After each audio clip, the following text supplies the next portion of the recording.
welcome to Learn to Play Hymns, Lesson 11.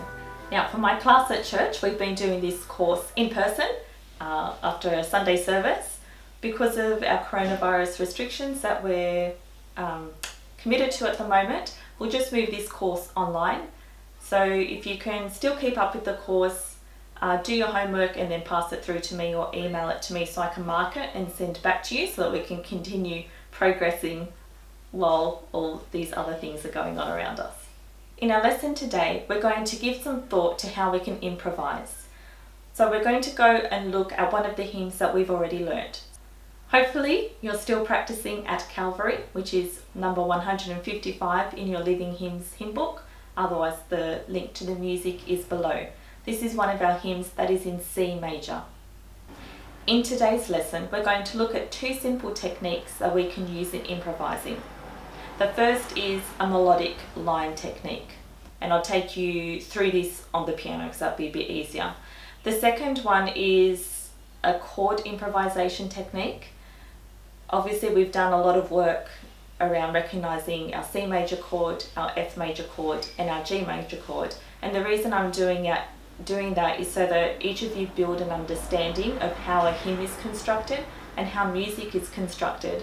And it also leads to, it's just very helpful in being able to do improvisations, because eventually you do improvisations that are based off the chords that you're playing and that the hymn is structured around. So that's what we're building towards.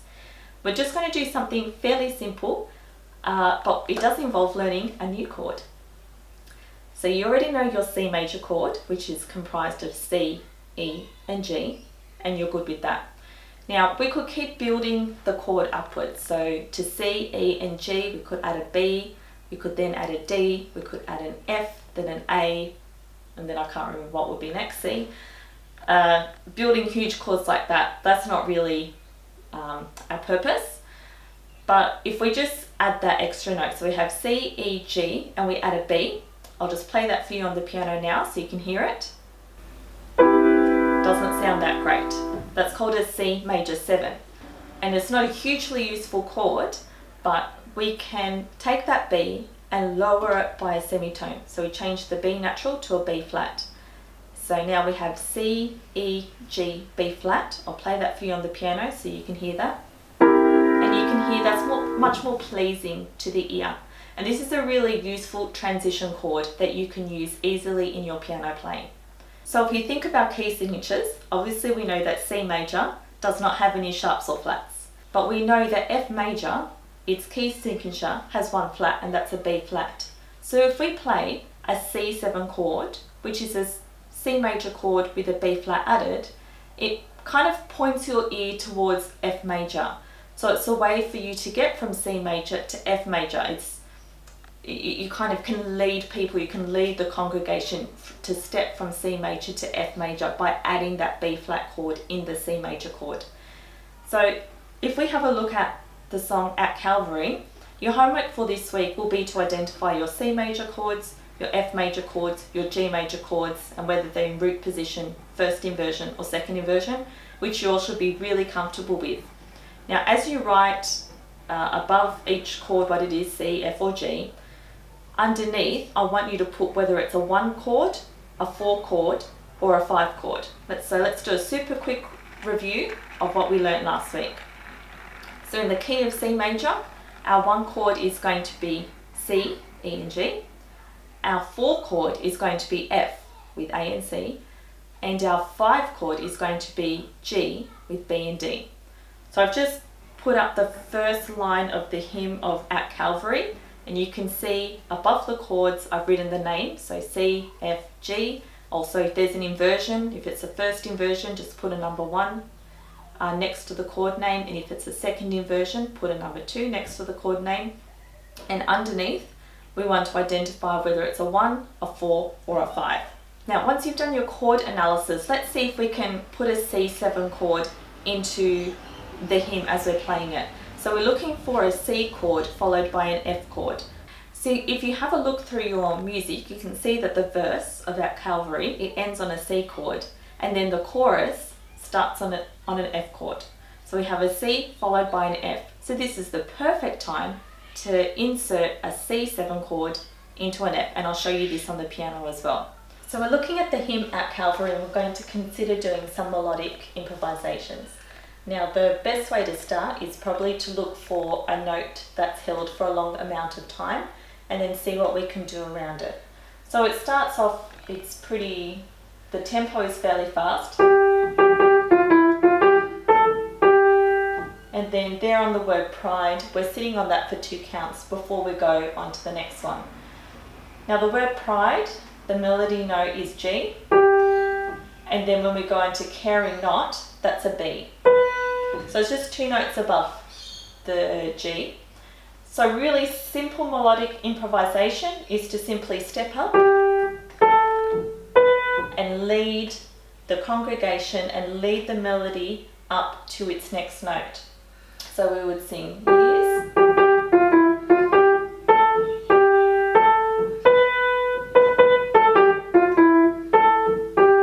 So if we break it down, we would play on the word pride, we will play G for 1 count. And then we would use our leading note A and play that for 1 count. And then that would then take us into the first beat of the next bar, caring. So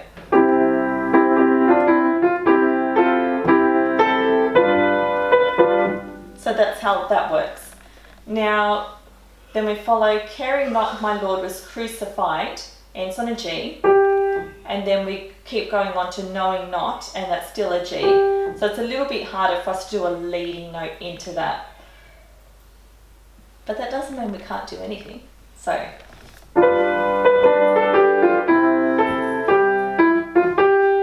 we could do something really simple like that. So crucified ends on a G.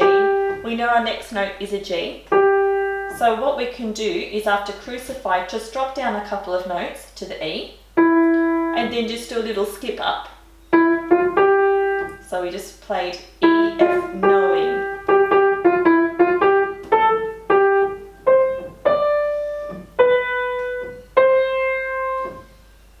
So if we do the hymn, just with those really simple melodic improvisations.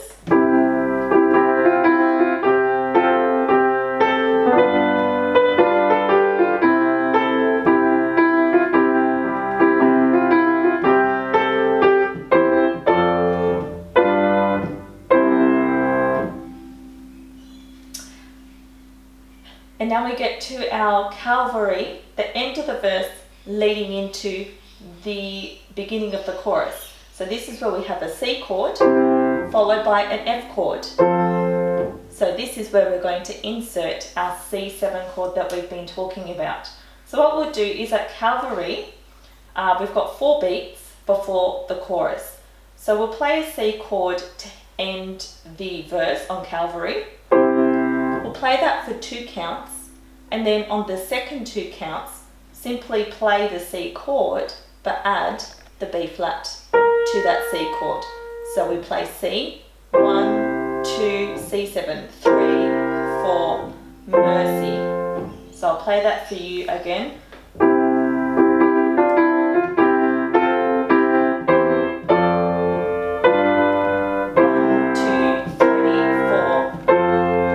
And you can hear that leads the ear and it leads the congregation straight into that chorus on the F chord. Mercy there was great and grace was free. And again on free, you can do your same melodic improvisation where you raise the melody G, A, B, and you connect the G and the B notes together in the melody. And then there's a few things you can do. So what I want you to do is, during the week, play around with that and see what else you can come up with. You can do anything. You just have to be able to fit it in, and it needs to make sense.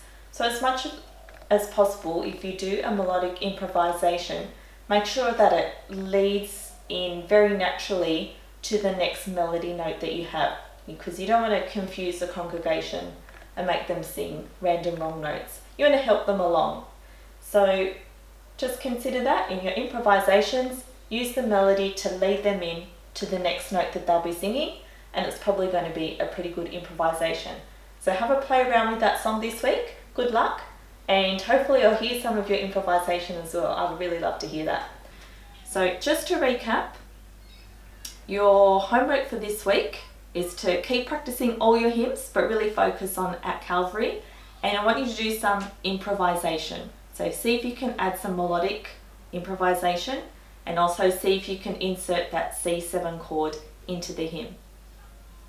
Your technical work will be your C major scale, hands together, your F major scale, hands together, and your G major scale, hands together. And finally, as you play the hymn, obviously you play your melody note and your alto note in the right hand. And up until now, we've just played the bass as one note in the left hand. I'd like for you to double that and now play it as an octave. So still your soprano and your alto in your right hand, and now in your left hand, the bass note doubled as an octave in your left hand. This is going to give a really strong sound to your hymn, and it's the foundation for a lot of the hymn playing. So good luck with that, all the best, and I hope to hear from you soon.